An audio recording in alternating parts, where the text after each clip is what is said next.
The following fan fiction is Luna Rides a Train by stinkyFeet on the website femfiction.com. Chapter 1. Best Princess Rides a Train. Princess Luna and Princess Celestia were wrapping up the final moments of a massive, town-wide party celebrating Luna's return from madness. Together, for the first time in over 1,000 years, they were finally sisters again. Shaking hooves with the mayor for the last time, Celestia led her sister off to the train station. Their real duties were awaiting them at Canterlot. Luna couldn't shake the thought that had been troubling her. At the party, the ponies she saw were far better off than what she was familiar with, except for nobility. In her absence, the gulf between classes must have grown to the point where the rich would live in their own villages, like Ponyville, and be completely insulated from those who suffered to support them. Tia, why, after dissolving the nobility, why are there still ponies living so decadently? Celestia looked at Luna in confusion for a moment before realization dawned. Lulu, they aren't living indulgently at the cost of others. Their way of life is normal by today's standards. Things have improved greatly under my rule. Luna tried to recall her old memories. Peasants lived in crowded, vermin-infested longhouses and worked farms non-stop just so they would be able to eat. Hygiene was the least of their concerns. The ponies she saw today had lived their entire lives in prosperity, well grown from a lifetime of plentiful food. Even their teeth were perfect. Each family had their own house full of finery. The market had exotic, perishable goods that must have been imported from all corners of Equestria. Things just didn't add up. The princesses had everything running near perfectly 1,000 years ago. There was no way life could have improved by such a degree. Tia was probably just too proud to let Luna see the real Equestria. The Night Diarch gave her sister a sympathetic look. Thou knowest that I am going to investigate the citizens thou sayest art living well. Celestia gave that peaceful smile she used when hiding a prank, not betraying even a hint of concern. And here we are. They had arrived at a platform of ponies waiting next to what looked like a road. We're going to take the train back to Canterlot. They joined the other citizens already waiting on the platform. The roaring of the train could be made out in the distance. The road in front of the platform was interesting looking. Luna stepped down to inspect it more closely. Tia yelled for her to get back, but Luna just wanted a quick look. 2 parallel steel rails were held in place by planks that they had been nailed into. Back on the platform, ponies looked aghast for some reason, and one mother was covering the eyes of her foal. Tia quickly dove down and pulled Luna back up. Celestia was panting heavily.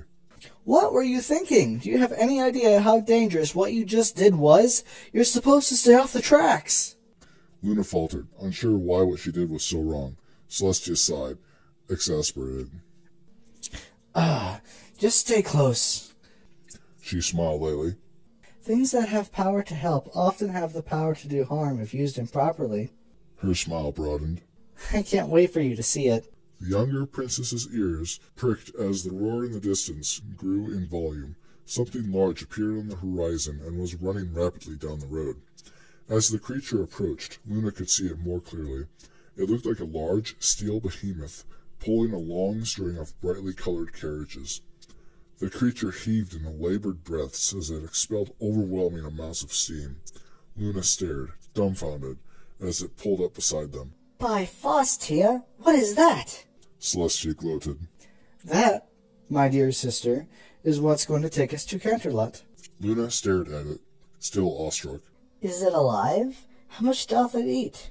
Yes. See all those other ponies waiting with us? They are here to be fed to it in exchange for its service. Luna gaped at Celestia. Sister, what has they... Celestia burst out laughing before Luna could finish. Just kidding. Oh, I'm so sorry. It's just the idea of it being alive. It never occurred to me. It was such a clever inference. I just had to feed it. I just can't believe you actually thought I'd feed the trained ponies. Luna looked away. Her sister could be so annoying sometimes. Celestia looked over the train with pride. That is a train. It's actually just a machine that we've built. It's powered by the burning of wood, and those rails allow it to move very efficiently. Remember how boiling steam could cause an aeroplane to spin? This has a steam engine that turns heat into motion too, only much more efficiently. The motion goes through metal gears we've shaped to mesh smoothly. The entire power of the train moves through them without any trouble. As Luna listened to her sister and surveyed the train, she finally comprehended just how much things have truly changed. Maybe prosperity for all ponies had been achieved. The sheer power of the artifice before her, forever toiling to aid ponies, was only a small part of this yet unfamiliar kingdom. Her mind raced with the implications. She grasped at how having trains could improve ponies' lives. The items in the market she thought were exotic were actually only a stone's throw away. Cities could more easily work together to communicate their needs. Not only that, but ponies could specialize in skills and still support themselves with trade. Back when they first had roads built, there was a giant leap in the economy, and these trains dwarfed them in speed, volume, and efficiency. Even then, the good trains could do was just the surface of something deeper. The research, ingenuity, and metalworking that must have gone into making them must have been incredible. In her absence, Equestria's small population had advanced beyond anything she could have imagined. How many other inventions aid these ponies? How much further could they advance with the labor that freed up? Luna looked up to her big sister, filled to the brim with excitement. She couldn't wait to see all the other things the ponies made. Celestia had every right to be proud of how Equestria grew. Celestia had been watching Luna's expression as understanding and excitement spread across her face. Celestia smiled broadly, filled with smug pride. She nudged Luna. Come on, I'll give you a tour. Luna was bouncing with excitement as Tia showed her around. They were transporting cargo from as far away as Las Pegasus. Luna was intrigued by the steam engine, it roaring with its cranks and gears as it gobbled up wood. She wanted to see each little part and understand how it worked. Each little bit was great achievement for the ponies that worked on it. What really excited Luna, though, was the speed the train was going. It was faster than any pony could ever run.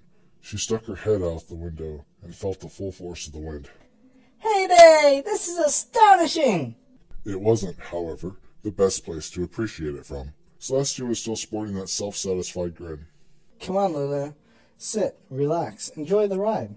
Luna smirked at her proactive sister and ran off in the opposite direction, easily slipping through the crowded cars that hampered her larger sister. Once Tia was out of sight, Luna flew out the door. The powerful train careened down its path through the mountainous terrain. Its railway was a sight to behold, with lofty bridges over forested valleys and winding paths dug in the mountainside. The cab-forward locomotive chugged resolutely through the dizzying heights with a long chain of cars following behind it. The night alicorn clung to the roof of the locomotive's cab at the very front of the train. The steam from the shallow smokestack billowed out behind her. The powerful wind ripped through her mane as she stared straight ahead, her eyes wide despite how the wind dried them. Throughout the mountains, one phrase echoed. What? This contraption is such a delight!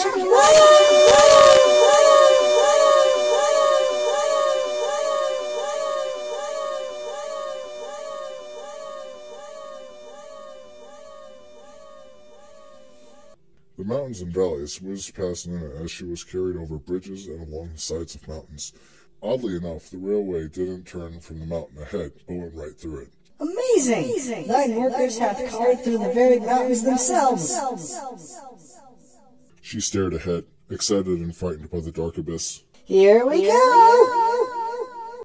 The tunnel didn't have enough clearance for the alicorn riding on top of the train. Luna awoke 3 days later in the hospital, her entire body encased in a thick cast.